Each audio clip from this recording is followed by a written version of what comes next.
1897. En una basílica helada, frente a un tribunal de obispos que no se atreven a levantar la mirada, hay un trono. Y ese trono hay un cadáver. No es una metáfora, no es un símbolo, es un cuerpo real. Lleva meses bajo tierra. La piel se ha desprendido en jirones oscuros. Las cuencas de los ojos están vacías. La mandíbula cuelga abierta en una mueca que ya no es humana. Y sin embargo, alguien se ha tomado el trabajo de vestirlo con los ornamentos papales completos. La mitra, la casulla, los guantes ceremoniales. El cadáver tiene nombre. Se llamó Formoso y en vida fue papa. Ahora está siendo juzgado. A su lado, un diácono joven, pálido, tiembla de pie. Su trabajo es responder en nombre del muerto, defender a un cadáver de los cargos que el tribunal le formula. In nomine Patris et Filii et Spiritus Sancti. No usurpación, perjurio, el diácono debe abrirlo como si Formoso pudiera escucharlo, como si importara lo que dijera. Nadie en esa sala cree que esto sea justicia. Todos saben lo que es. Una grotesca que durante siglos la gente se negará a creer que ocurrió de verdad. Pero ocurrió. Y el hombre que lo ordenó también llevaba el anillo del pescador. También era papa.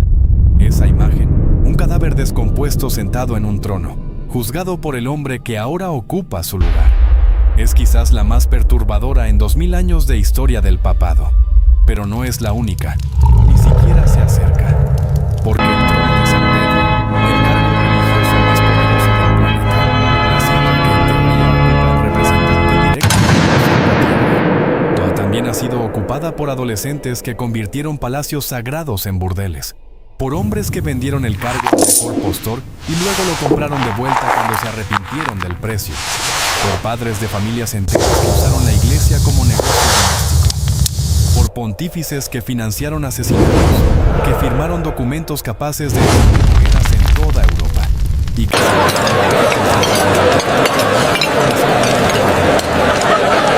Este video no es un ataque contra la fe católica, no es anticlericalismo barato ni provocación gratuita. Es algo mucho más simple y mucho más incómodo. Es la historia tal como ocurrió, documentada por los propios cronistas del Vaticano, registrada en las actas papales, confirmada por historiadores durante siglos. Y hay un detalle que lo hace todo más escalofriante. Cada uno de estos hombres llevó el mismo anillo, se arrodilló en la misma basílica, recibió la misma bendición, juró proteger la misma fe, y luego hizo lo que estás a punto de escuchar. Esto es lo que hicieron mientras llevaban puesto el anillo. Empezamos con un joven de 18 años, año 955. Un adolescente llamado Octaviano se sienta en el trono papal. No lo ha ganado por méritos espirituales. No ha dedicado décadas al estudio teológico ni a la oración contemplativa.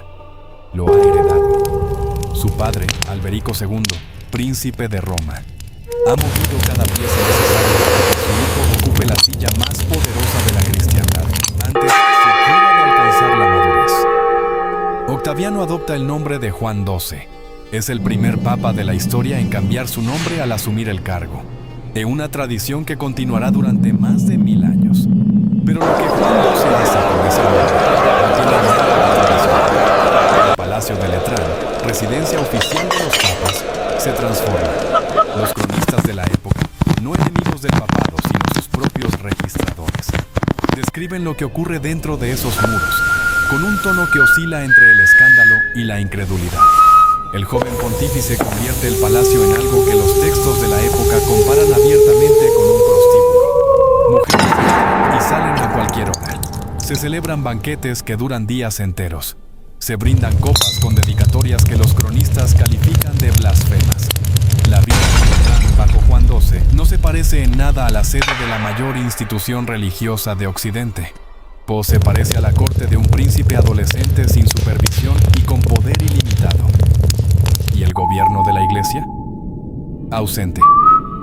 Juan XII ordena obispos a cambio de favores personales. Nombra cardenales sin seguir ningún procedimiento. La administración eclesiástica se convierte en un juego caprichoso en manos de un chico que no tiene ni la madurez ni el más mínimo interés para ejercer el cargo que ocupa. Pero lo más revelador de Juan XII no es cómo vivió, es cómo... Los relatos coinciden en los elementos centrales. Juan XII fue encontrado en la cama con una mujer casada, y el marido lo encontró por el Papa, el representante de Dios en la tierra, el líder espiritual de millones de fieles. Según las crónicas, a consecuencia de los golpes que recibió, tenía 27 años. Había sido durante 9 años con el anillo en el dedo. 9 años en los que la silla de San Pedro estuvo ocupada por alguien que la usó como un juguete personal. Y su final no llegó por un juicio divino, ni por una revuelta popular, ni por una conspiración política. Llegó por la mano de un marido engañado que hizo lo que ningún cardenal se atrevió a hacer. Y si piensas que esto fue lo peor que le pasó al papado, es que todavía no hemos vuelto a esa basílica helada del año 897. Ahora sí, regresemos al cadáver. Lo que presenciaste al inicio de este video tiene un nombre: el Sínodo del Cadáver. No fue un arrebato de locura instantánea. No fue un acto en medio de la noche. Fue un juicio formal, organizado con meses de anticipación, con procedimientos legales, cargos oficiales y un veredicto planificado de antemano. Sí, el papa que lo ordenó se llamaba Esteban VI. Y el muerto que estaba siendo juzgado era su predecesor, Formoso. Para entender por qué un papa descendió y lo sienta en un trono para juzgarlo, hay que entender el papado no era solo una institución religiosa, era un premio político. Las familias nobles romanas luchaban por controlarlo con la misma ferocidad con la que se disputa un trono secular. Y cada nuevo papa tenía un incentivo brutal para deslegitimar al anterior, porque así anulaba nombramientos, alianzas, propiedades y concesiones que su predecesor había distribuido. Esteban VI necesitaba borrar a Formoso de la historia. No bastaba con condenar su memoria en un discurso. No bastaba con un decreto firmado en un despacho que nadie leería. Necesitaba algo que nadie pudiera ignorar. Algo tan extremo, tan imposible de olvidar, que el mensaje quedara grabado para siempre en la mente de cada obispo, cada noble, cada ciudadano de Roma. Así que el cadáver lo vistió con las ropas papales, lo sentó en un trono frente a un tribunal de obispos. Así que tembloroso la tarea imposible de hablar en nombre de un muerto, y celebró un juicio que nunca olvidaría. El veredicto fue, por supuesto, culpable. Al cadáver de Formoso le cortaron los 3 dedos con los que había impartido bendiciones papales. Le arrancaron las vestiduras sagradas. Anularon cada acto oficial de su pontificado, cada nombramiento, cada decreto. Y después, como si la humillación no fuera suficiente, arrastraron el cuerpo por las calles de Roma. Pero la historia tiene un sentido de humor. Después del fin, la indignación por la profanación del cadáver fue más fuerte que el miedo. Una revuelta estalló en las calles. Esteban VI fue capturado, despojado de sus vestiduras papales y encerrado en una celda oscura. Meses después, estaba muerto, estrangulado. El hombre que había juzgado a un cadáver terminó igual que su víctima, sin vestiduras, sin dignidad, sin el anillo. Como si el trono papal, por una vez, hubiera devuelto exactamente lo que recibió. Después de un juicio a un muerto y un papa asesinado por un marido famoso, podrías pensar que hemos tocado fondo, que la historia del papado no puede descender más. Pero hay una categoría especial, reservada exclusivamente para un hombre llamado Benedicto IX. Porque si Juan XII trató el papado como un juguete y Esteban VI lo usó como un arma, Benedicto IX hizo algo que ningún otro papa hizo jamás en la historia. Lo vendió. Benedicto IX llegó al trono papal por primera vez alrededor del año 1032. Era joven. Algunos historiadores sugieren que los poderosos condes de Túsculo había comprado los votos suficientes para asegurar su elección. Desde el principio, su pontificado fue un desastre que las crónicas describen como si ya ni siquiera valiera la pena escandalizarse. Pero aquí es donde la historia deja de ser y se vuelve absurda. En 1044, una facción rival lo expulsó de Roma y nombró a otro papa en su lugar. Benedicto IX no aceptó la derrota. Regresó con acopio militar. Recuperó el trono a la fuerza. Por de pronto, había dos hombres que reclamaban simultáneamente ser el legítimo papa. ¿Y qué hizo Benedicto ante esa situación? Lo que cualquier emprendedor medieval hubiera hecho. Negoció un precio. Según los registros históricos, vendió el papado a su propio padrino, Giovanni Graziano, quien se convirtió en el Papa Gregorio VI. La transacción fue explícita. Hubo un pago documentado. El trono de San Pedro cambió de manos como si fuera una propiedad inmobiliaria en el centro de Roma. Pero Benedicto IX se arrepintió. O más precisamente, se arrepintió del precio. Así que volvió. Reclamó el trono por tercera vez.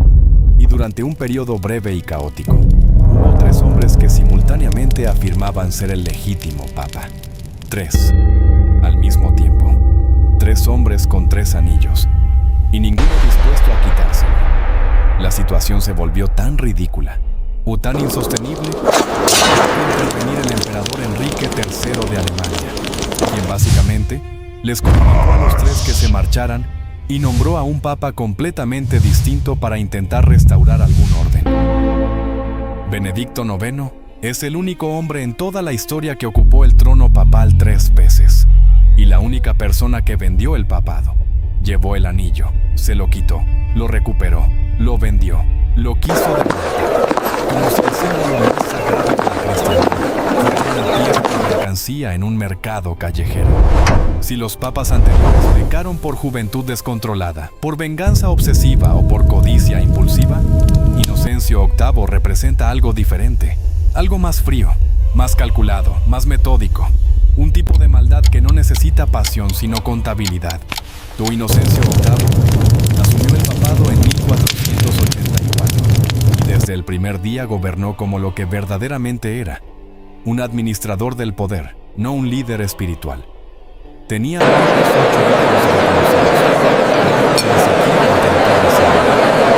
en una época en la que se esperaba, al menos formalmente, que los papas mantuvieran el celibato. Inocencio VIII celebraba abiertamente las bodas de sus hijos dentro del Vaticano. Los instaló en posiciones de influencia política. Usó la estructura entera de la Iglesia como un vehículo para enriquecer y empoderar a su familia. Pero la paternidad escandalosa no es lo que hace a Inocencio VIII verdaderamente peligroso. Lo que lo distingue de todos los demás es el sistema que perfeccionó y el documento que firmó. Inocencio VIII llevó la vida de cargos eclesiásticos a una escala industrial. Obispados, cardenalatos, dispensas papales. Todo tenía un precio, y ese precio estaba claramente establecido. La Iglesia, bajo su mando, funcionaba como un mercado donde la autoridad espiritual era la mercancía más rentable. Necesitaba financiar guerras, mantener a su familia en el lujo y sostener el esplendor del Vaticano. Y la forma más eficiente de lograrlo era vender la única cosa que la Iglesia producía en abundancia: el poder de decir que era pecado y que no lo era. Y luego está el documento. En 1484, Inocencio VIII emitió la bula papal Summis Desiderantes Affectivus. Con ella, autorizó oficialmente la persecución de la brujería en los territorios del Sacro Imperio Romano. 2 años después, esa bula sirvió como respaldo papal para la publicación del Malleus Maleficarum, el libro más infame de la historia sobre cómo identificar, capturar o torturar y ejecutar a supuestos culpables. Malleus Maleficarum se convirtió en el segundo libro más impreso en Europa después de la Biblia. Durante más de 200 años, fue utilizado como guía oficial para los juicios de brujería, que se extendieron por todo el continente. Miles de personas, en su inmensa mayoría mujeres, fueron torturadas y asesinadas, siguiendo los procedimientos que este manual detallaba con meticulosa crueldad. Cada método de interrogatorio, cada señal para identificar a una bruja, cada justificación teológica para la ejecución, todo estaba ahí, escrito con la frialdad de un instructivo técnico. Y todo comenzó con una firma, la firma de un papa. Un hombre que llevaba el anillo del pescador y que, con un solo documento, encendió hogueras que arderían durante misioneros en toda Europa. Y ahora llegamos al nombre que lo reúne todo.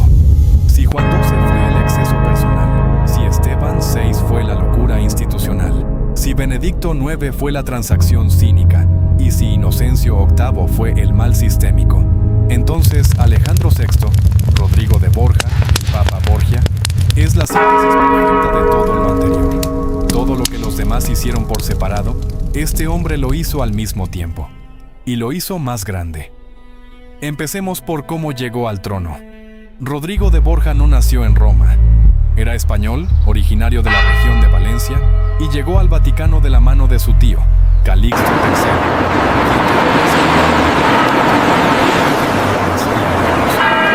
Rodrigo aprendió rápido. Durante décadas escaló posiciones dentro de la estructura eclesiástica, acumulando riqueza y tejiendo una red de influencias y cultivando alianzas que cruzaban toda la península itálica.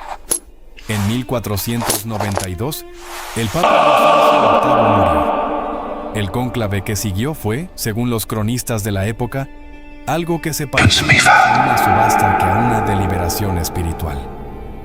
Rodrigo de Borja compró votos, no de manera metafórica, de manera literal y documentada. Envió mulas cargadas de plata a los palacios de los cardenales, cuyo apoyo necesitaban. Ofreció tierras, títulos nobiliarios, posiciones eclesiásticas de alto rango. Cada voto tenía un precio específico, y Rodrigo pagó cada uno de ellos. Se convirtió en Alejandro VI, y lo que siguió fue una de las décadas más oscuras de la historia. Lo primero que hizo fue lo que mejor sabía hacer: consolidar a su familia en el centro del poder. Alejandro VI tenía varios hijos de varias amantes, relaciones que mantenía abiertamente y sin el menor esfuerzo por disimularlas.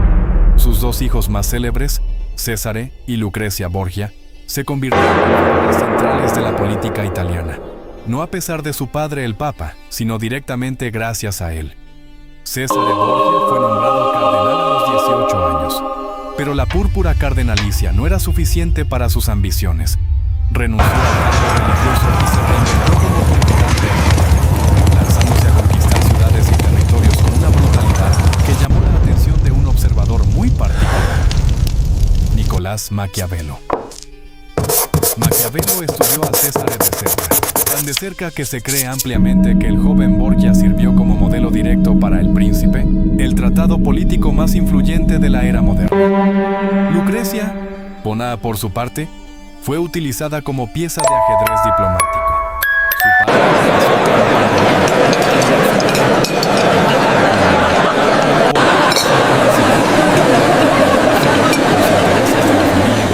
en ese preciso momento. Cada boda era una alianza.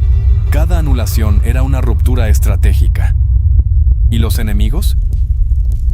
Alejandro VI tenía un método preferido para lidiar con quienes se interponían en su camino: el veneno.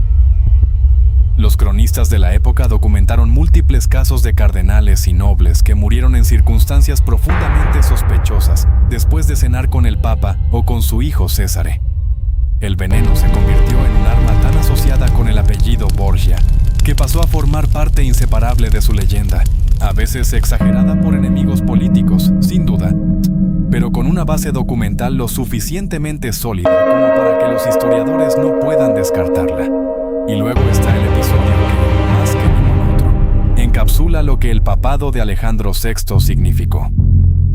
En octubre de 1501, según el diario de Johann Burchard, maestro de ceremonias del Vaticano y uno de los cronistas más meticulosos de la curia, se celebró en los aposentos papales un evento que la historia recordará como el banquete de las castañas. Burchard describe una escena de libertinaje extremo dentro de los muros del Vaticano, con la participación de cortesanas y miembros de la curia en actividades que desafían cualquier noción de decoro, sagrado o secular. Hay que hacer una precisión importante. Este episodio proviene fundamentalmente de una sola fuente. Algunos historiadores cuestionan detalles específicos de la narración o sugieren que Burchard pudo haber exagerado ciertos elementos. Pero el hecho de que el maestro de ceremonias oficial del Papa, no un enemigo, no un cronista rival, no un panfletista con agenda política, sino el hombre designado para registrar los eventos del Vaticano, contar lo que vio esa noche, dice algo profundamente revelador por sí solo. ¿Y cómo terminó Alejandro VI? En agosto de 1503, tanto el Papa como el César enfermaron gravemente después de asistir a un banquete. Alejandro VI murió pocos días después. La teoría más persistente, aunque debatida entre historiadores, es que los Borgia fueron envenenados con su propia arma. Que el veneno que habían utilizado contra tantos otros se volvió finalmente contra ellos mismos, no ya fuera por accidente o por la mano de alguien que había aprendido de los mejores. César sobrevivió, pero sin la protección su imperio político se desmoronó en cuestión de semanas. Lucrecia se retiró a Ferrara, donde vivió el resto de sus días lejos de Roma y de las intrigas que habían definido su vida entera. Y el anillo del pescador fue retirado del dedo hinchado de Alejandro VI y destruido, como manda la tradición papal. Como si al romper ese pequeño aro de metal se pudiera romper también todo lo que ese hombre hizo mientras lo llevaba puesto. Un cadáver en un trono, un adolescente en un burdel, un anillo vendido como mercancía, un documento que encendió hogueras por toda Europa, una familia que convirtió el Vaticano en su corte privada, 5 historias, 5 hombres, y un solo anillo que pasó de mano en mano a lo largo de siglos, arrastrando consigo una pregunta que la Iglesia nunca ha podido responder del todo. ¿Qué le hace el poder absoluto a un hombre que cree, o que dice creer, que ese poder viene directamente de Dios? ¿Qué ocurre cuando no existe nadie por encima de ti? Cuando no hay tribunal que te juzgue, ni ley que te limite, ni autoridad humana que pueda decirte que no. Cuando cada acto que cometes lleva el sello de lo divino, y cada crimen que ordenas se ejecuta bajo el nombre del cielo. Estos papas no actuaron en las sombras, no se escondieron detrás de puertas cerradas esperando que nadie los descubriera. Hicieron lo que hicieron a plena luz, con las vestiduras puestas, el incienso ardiendo y el anillo brillando en el dedo. Y durante años, durante décadas, nadie los detuvo, nadie pudo, o nadie quiso. Tal vez la historia más perturbadora del papado no es la de un cadáver descompuesto sentado en un trono para ser juzgado por quien ocupa su lugar. Tal vez es algo mucho más simple que eso. Tal vez lo verdaderamente perturbador es cuánto tiempo puede un hombre hacer lo imperdonable, cuando lleva puesto el anillo correcto.